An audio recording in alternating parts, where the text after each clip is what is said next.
What's up, you guys, man? This is Kenny Casanova from Sports Empire Network, man. I am here today. I'm going to be taking a trip all around the NFL, man. Recap Monday, we're going to get into it. We're going to dive into a bunch of stuff, man. We're going to get into, I want to make sure that, that we understand the implications of what happened yesterday and moving forward. I'm going to break down every playoff scenario, every clinching scenario, every seeding scenario we're going to get into today, man. I just need y'all to like, comment, subscribe to the channel. Turn on that bell so you're notified every time I drop a vid. Um, let's get to it, though, man. So, we had a lot of shakeups in as far as seeding and divisions being clinched. So let's start with the Broncos. Broncos went ahead and took care of the Chiefs. It took a late touchdown by Bo Nix to beat the Patrick Mahomes list Chiefs and everything like that. The AFC picture is more open than ever. Any team, any team can get hot at the right time and win the AFC. There's not like one of those teams that's like, all right, you're not getting through them. There's no team out there like that. I mean, the Broncos is barely beating the Chiefs with a third round, with a third string quarterback. So, you had that going on. They clinched their division. Why? Because the Texans went into LA, out to SoFi, and took care of the Chargers 20-16. It was a crazy game as far as momentum shift and swings and everything like that. C.J. Stroud came out the gate on fire, dropped 2 long passes for touchdowns. The defense was all over Justin Herbert, but Herbert kept steady, kept fighting, but they kept getting in their own ways. Penalties, turnovers, just kept getting in their own way every time. And it seemed like every time Houston was supposed to just dominate and take over this game, C.J. Stroud let them right back in. And so you have a case here of 2 teams who didn't want to win, but a team had to win. And the Texans end up getting the victory. Houston clinches their playoff spot. They're still alive in the AFC West, barring a miracle. But I do think, we'll get into that in a little bit about Jacksonville and everything. But Houston went ahead and took care of business. Now, the Saturday night game, which was a crazy banger. We had the Packers at Lambeau taking on the Ravens without Lamar Jackson. Snoop Huntley acquitted himself very well. He did the necessary plays, made the necessary runs, made the necessary passes at the time. But this is not what we're here to talk about. Derrick Henry.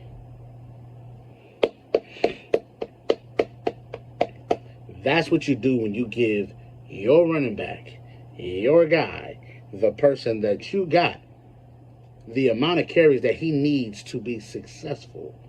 Derrick Henry had 36 carries, 216 yards, and 4 touchdowns.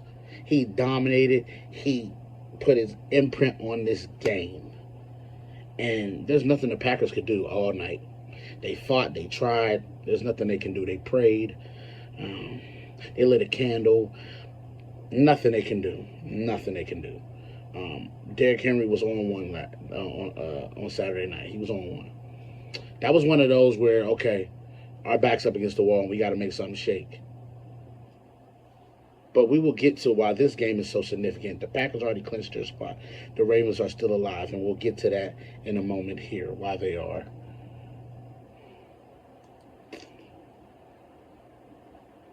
Then if we keep rolling, the reason why the Ravens are still alive is because the unthinkable, the unimaginable happened. The Pittsburgh Steelers was in prime position to win the AFC North and clinch a playoff spot. All you got to do is go to Cleveland and get a dub and get out of there. The Pittsburgh Steelers said, no, we want a showdown week 18 with Baltimore. And so we're going to lose this game, 13-6. It was such a bad performance offensively for this team. The defense showed up. That's one of the bright spots of this game. The defense showed up. They had their moments. They did. They had their moments where I'm looking and I'm like, okay, okay, okay. But then offensively, it was just they missed DK Metcalf. It's just that's a story for another day, though. The DK Metcalf saga, which it is a saga if we really get into it. But DK being out was the reason why they lost. It's clear. They threw the ball to MVS 3 times on the goal line against Denzel Ward. Where they do that at, and why do you do that? If MVS was like that, he wouldn't be on the Steelers. He would be on a whole different team. He wouldn't have bounced around the NFL. But you have Denzel Ward on him. I'm trying a different matchup, bro. It was bad. It was bad execution. I thought the Steelers, they looked sloppy on offensively. The play calling seems like it was Aaron Rodgers centric. There's no reason why Aaron Rodgers should have threw the ball, dropped back 39 times. There's no reason why. There's no reason why you throw the ball 39 times in a game where you got 130 rushing yards. And that didn't even look like 130 rushing yards. You had that. And you could have just, I'm telling you, they just weren't smart up here. They stopped them one time with the run. They wouldn't run it the rest of the drive. It's the craziest thing I've ever seen. But now you set up a showdown with Baltimore. And we'll get into that in a little bit too. Let's recap everything, and then we'll get into the clinching matches and everything like that, and we'll discuss that too. The Jaguars barely hung on and took care of the Colts, 23-17. This was a seesaw game, up and down, back and forth type of game. A little bit there, I thought the Colts was gonna upset the apple cart, man, and do what they got to do and win this game, but they didn't. Nonetheless, the Jags are in prime position. They're in prime position to win that division. They got the Titans next week. You take care of the Titans, the division's yours. So we're going to see what happens with that. Tampa Bay. They have been on a losing streak. Tampa Bay has not been right. Baker Mayfield is not healthy. And right now, going into that Carolina game, which sets up everything. This is for the division. This is for everything. Carolina looks like the better team going into the game. We will discuss that game and preview that in a minute here. Let's just go through the rest of this. Seattle's one step closer to clinching. They got a huge showdown with San Francisco. We'll get into that too. There's a lot of big matchups that needed to happen. That's going to happen in this Week 18. So we're going to get to that too. Philly pulled out a victory. I don't know how they did it with 17 yards of offense in the second half. They got some things to work on. Do I see promise with that team? I did in the first half. In the second half, they have to keep it up and keep it going. I'm not understanding what happens at halftime. I don't know why the momentum dies so much. But the Bills, Josh Allen had the game. They went for 2. They got down there. They couldn't score all game. They got in the fourth quarter, went for 2. And he missed so bad. He had Shakir wide open. That's a layup throw for him normally. If he lays that ball up, we're having a different discussion. They're actually fighting for the division if he makes that throw. But no, New England Patriots have secured the AFC East. And so now, man, I mean, that's locked up. Now, if you're the Bills, you sit Josh Allen next week. You let him rest because at the end of the day, it don't matter. The next game don't even matter. You're locked into the wild card. Regardless, you're on the road. And so then we're going to see what's going on with Josh then. We're going to see. Then, the last game, the Sunday night game was amazing. High scoring. I knew it was going to be high scoring, crazy scoring in this game. But the San Francisco 49ers survived the Bears in the thriller, and it came down to the last play. Caleb Williams, he was on point. Caleb Williams was a dog this night, but so was Brock Purdy. Brock Purdy, 24-33, 303, 3 touchdowns, interception that happened early. It was a pick six that happened early, and he flipped it. But you know who else went crazy? Christian McCaffrey. He had 181 total yards from scrimmage in the tub, man. I mean, Brock Purdy rushed for 2 more touchdowns. He had 5 touchdowns in this game. Brock Purdy went crazy. He did. He went crazy. But Christian McCaffrey was a dog. Parasol showed. Jawan Jennings with the late game-winning touchdown was amazing. But Caleb Williams, man, 25 of 42, 330, 2 tubs. Very clean game. They got nice contribution from their run game. Luther Burden, look out for that name. Watch out for him next year, I'm trying to tell you. Well, watch out for him now, but I'm just saying, if fantasy football-wise, that kid got something. He's special. He's special. He's definitely special. And I thought this was the best game of the day, man. It was a thrilling game. Came down to the last play, and Caleb just missed barely. Just missed barely. Then tonight's game, you got the Rams and Falcons. The Rams, I mean, right now, they're probably more than likely going to be the wild card, depending on depending on 5 or 6. That's their movement, more than likely. Because at the end of the day, that's why Week 18 is super important. Super important, Week 18 is. So for Week 18, I mean, we're going to get to the important games, and that's it. So the most important, well, not the most important, one of the important games on the schedule is the Panthers and Bucks. Now, this is going to determine who wins the NFC South, the 4 seed. And it's going to take on one of the NFC West teams that doesn't win the division. This is a very interesting game right here, man. I'm watching.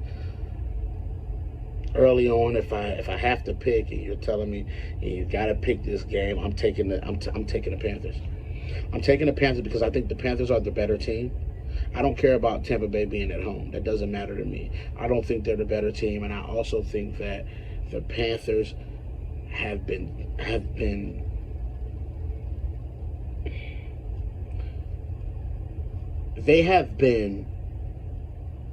waiting for this opportunity to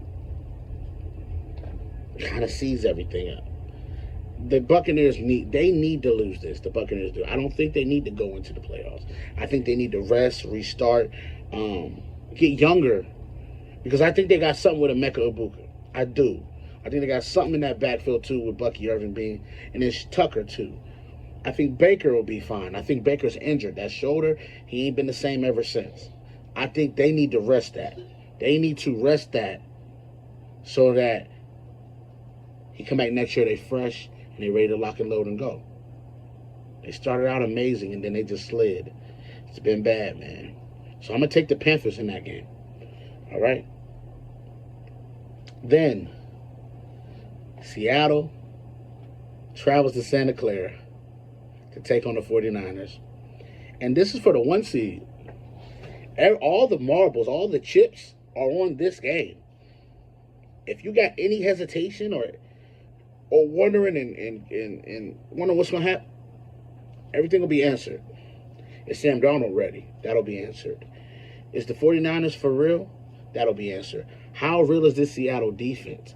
That'll be answered, because the 49ers right now are in a groove. They put up plus 40. They're averaging 45 points over the last 2 games. They're hitting their stride offensively at the right time, man. The 49ers look ready. They look locked and loaded and ready to do what they got to do. And if 49ers win this game, do you understand what this is setting up? This is setting up them getting the 1 seed. Everything got to go through Santa Clara, including the Super Bowl is in Santa Clara. They could have a home Super Bowl. Everything's on the line for San Francisco in this game. That's why, if you Seattle, the pressure ain't necessarily on you. You kind of on the low playing with house money. On the low. Because San Francisco is at home. San Francisco got everything riding on this. I think Seattle needs home field too, though. And so I think both teams is coming to this game. They ready to go. They ready to ride. If I had to pick, you put a gun to my head. You said, pick a team.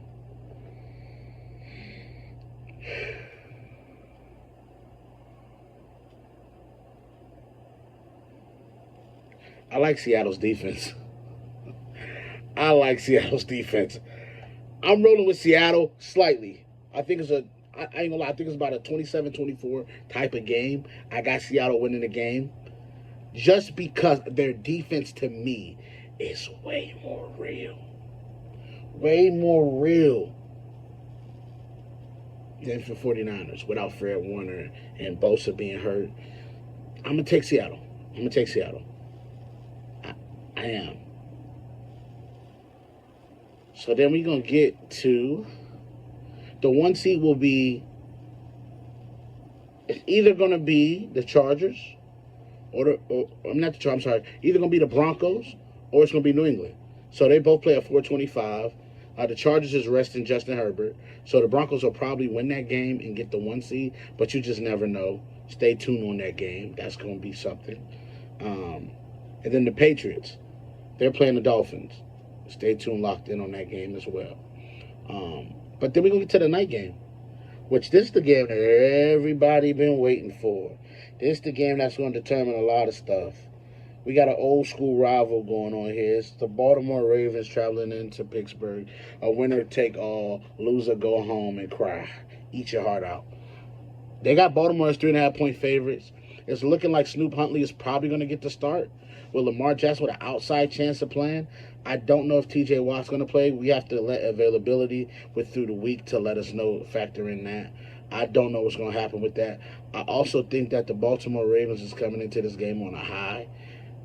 Like they was when they came into the last time they played. And the Steelers coming off a disappointing loss, like they was last time they played. But the difference is DK Metcalf is not in the lineup. You don't have that guy that can win one-on-one. And I think that could be an issue in this game. Because if you're Baltimore, you're probably going to send pressure to Rodgers, and you're going to ask one of these guys to win one-on-one. And I'm just not sure if it's in the cards to win one-on-one with any of these guys. But if I'm Pittsburgh to counteract that, I'm going heavy personnel all game. We're going 12-13 personnel all game. This will be a tight end, running back pass type of game. Let's keep it simple. Keep it simple and allow your defense to have a performance of their life, because they're going to need it to hold down Derrick Henry. He's in a bag. He's in a rhythm right now. And I expect Baltimore to run this ball really, really heavy in this game. I expect them to run it 45 to 50 times in this game. Have Snoop Huntley throw the ball a little bit. But in those situations where he has to throw the ball, it's probably going to be third down. And so what you do is you got to get off the field. If you're Pittsburgh Steelers, you got to get off the field. It's a lot riding on this game, though. It's a lot riding on this game. I do think that the edge would have to go to Baltimore. But we all know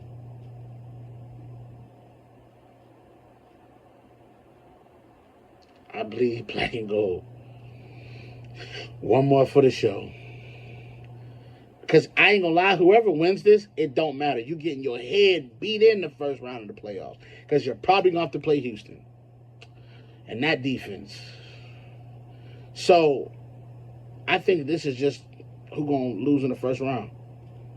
To be honest with you. I don't like the Steelers matchup against Houston. Either I like the Ravens matchup against Houston. So, I'm going to take the Pittsburgh Steelers to win this game 23-20. For the only reason is it's at Pittsburgh. That's it. Home field advantage, I think, is going to play a factor in this one. But yeah, man, listen, I'm going to get out of here. I appreciate all y'all love, all your support. This is Kenny Casanova from the Sports Empire Network. I appreciate y'all. Until next time, peace.